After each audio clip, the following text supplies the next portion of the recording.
Ramas Yummy Kitchen. இன்னைக்கு வந்து நம்ம ஒரு கேக் தான் பார்க்க போறோம். கொஞ்சம் போர் அடிக்கிற மாதிரி இருந்தது. வீட்ல நிறைய பிஸ்கெட் வேற இருந்தது. சோ பிஸ்கெட்டை வச்சு ஒரு கேக் பண்ணலாமா அப்படினு யோசிச்சேன். ஈஸியா ஒரு 10 நிமிஷத்துல ஒரு மிக்சிங் தான். இந்த கேக்குக்கு முக்கியமா பாத்தீங்கன்னா எக்கும் வேணாம், அவனும் வேணாம். எக் இருந்தா தான் சாஃப்ட்டா வரும் அப்படினு நினைப்போம். அப்படி இல்லாம நல்ல செம்ம ஸ்பாஞ்சியா நம்ம கேக் பண்ணலாம். ரொம்ப ஈஸியா தான் பண்ணலாம். இன்னைக்கு வந்து நான் Happy Happy Biscuit எடுத்துருக்கேன். நீங்க எந்த பிஸ்கெட் வேணாலும் சாக்லேட் பிஸ்கெட் எடுத்துக்கலாம். போர்பான், ஓரியோ அந்த மாதிரி உங்களுக்கு எந்த ஃப்ளேவரோ அது மாதிரி எடுத்துக்கலாம். ஃபர்ஸ்ட் இப்போ பிஸ்கெட் எடுத்து வச்சிருக்கேன் நான். முதல்ல இதை நம்ம அரைச்சிப்போம். மிக்ஸி கப்பில் எல்லா பிஸ்கெட்டையும் போட்டுக்கோங்க.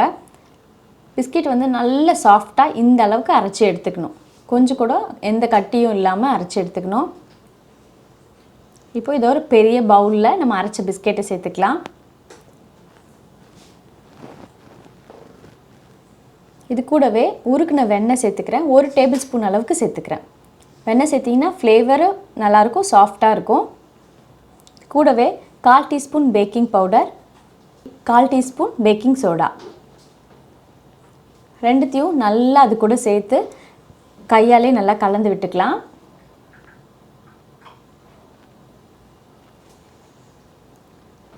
இது கூடவே 2 டேபிள் ஸ்பூன் அளவுக்கு சர்க்கரை சேர்த்துக்கலாம். ஏன்னா பிஸ்கெட்டே நல்லா ஸ்வீட்டாக இருக்கும். இந்த சர்க்கரை மட்டும் போதும். இப்போது பால் சேர்த்துக்கலாம். பால் வந்து ஃபஸ்ட்டு எல்லாத்தையும் ஊற்றக்கூடாது, கொஞ்சம் கொஞ்சமாக சேர்த்து தான் நம்ம கலக்கணும். கொஞ்சம் கொஞ்சமாக கலந்துட்டு எவ்வளோ தேவையோ அதுக்கு தகுந்த மாதிரி சேர்ந்துக்கலாம். நல்லா ஒரு க்ரீமியாக திக்கான க்ரீமியான பதத்துக்கு வரணும்.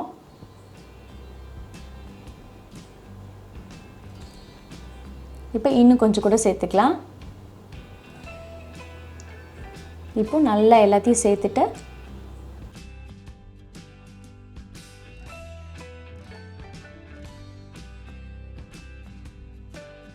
ரொம்ப திக்காக இருக்கிறதுனால இன்னும் கொஞ்சம் நான் சேர்த்துக்கிறேன்.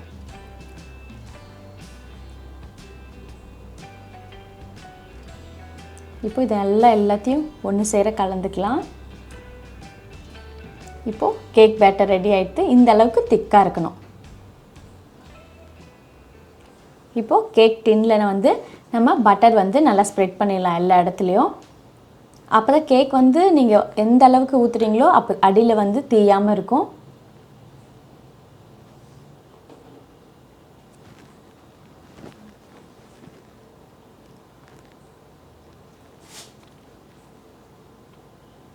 இப்போது இதுக்கு மேலே பட்டர் பேப்பர் போட்டுடலாம். பட்டர் பேப்பர் போட்டுட்டு பட்டர் பேப்பர் மேலேயும் லைட்டாக நம்ம பட்டர் அப்ளை பண்ணிடலாம்.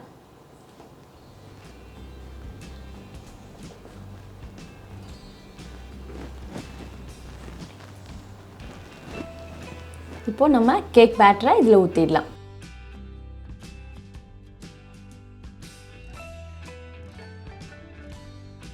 ஊற்றிட்டு இந்த மாதிரி நல்லா வந்து டேப் பண்ணிக்கோங்க. அப்போ தான் உள்ளே வந்து பபிள்ஸே இருக்கக்கூடாது. இருந்தால் கேக் வந்து கிராக் ஆகிடும். இப்போ சமமாக கேச்சு மேலே வந்து நீங்கள் எந்த நட்ஸ் வேணாலும் போட்டுக்கலாம், எது வேணாலும் வச்சுக்கலாம். இன்றைக்கி வந்து நான் பாதாம் மட்டும் வைக்கிறேன்.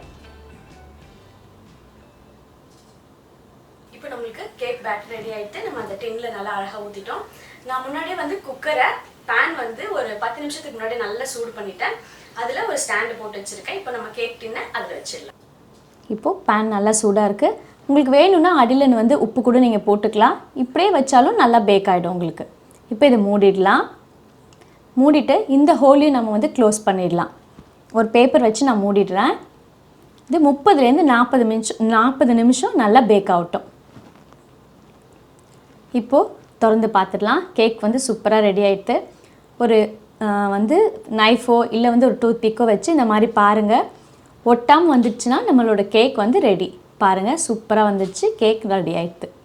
இப்போ இது நல்லா வந்து எடுத்து வச்சுட்டேன். ஓரளவுக்கு ஆறுனதுக்கப்புறம் சைடில் இந்த மாதிரி நைஃப் வச்சு செஞ்சிங்கன்னா அழகாக வந்துடும்.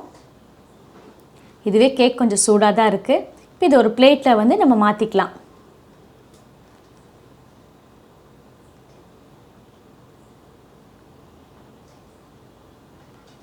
இப்போ எடுத்தாச்சு. நம்ம பட்டர் நிறைய தடவைனால எவ்வளோ சூப்பராக வந்திருக்கு பாருங்கள். நல்லா ஆவி பறக்க கேக் சுட சுட ரெடி ஆகிடுது. நல்லா செம்ம சாஃப்டாக இருக்குது. இப்போ வந்து கேக் ரெடி ஆகிடுது. கேக் பார்த்தீங்கன்னா அவ்வளோ சாஃப்டாக இருக்குது. நீங்களே பார்த்தீங்கன்னா தெரியும். அந்த அளவுக்கு ரொம்பவே நல்ல சாஃப்டாகவும் இருக்குது. டேஸ்ட்டும் சூப்பராக வந்திருக்கு. இன்னொரு விஷயம் என்னன்னா, இன்னைக்கு வந்து கொஞ்சம் பால் வந்து நான் ஒரு 2 டேபிள் ஸ்பூன் 3 டேபிள் ஸ்பூன் அளவுக்கு எக்ஸ்ட்ராவா ஊத்திட்டேன். ஸோ எனக்கு 10 நிமிஷம் எக்ஸ்ட்ராவா பேக் ஆச்சு. நீங்க வந்து அந்த மிக்சிங் பண்ணும் போதே அந்த கேக் பேட்டர் நல்லா திக்கா பண்ணிக்கோங்க. கரெக்டா 30லேருந்து 40 நிமிஷம் தான் இருக்கும். எனக்கு இன்னைக்கு ஒரு 10 நிமிஷம் எக்ஸ்ட்ராவா ஆயிடுது, 1 hour ஆயிடுது. இது மட்டும் தான் வந்து கொஞ்சம் ஒரு சின்ன டிப் வந்து நீங்க ஞாபகம் வச்சுக்கோங்க. இந்த கேக் உங்களுக்கு பிடிச்சிருந்தா நம்மளோட ராமாஸ் யம்மி கிச்சன் சேனலை சப்ஸ்கிரைப் பண்ணிக்கோங்க, ஒரு லைக் போடுங்க, மறக்காம நம்ம சேனலை சப்ஸ்கிரைப் பண்ணுங்க. அடுத்த ஒரு சூப்பரான டிஷ்ல நான் உங்களை சந்திக்கிறேன். பாய்.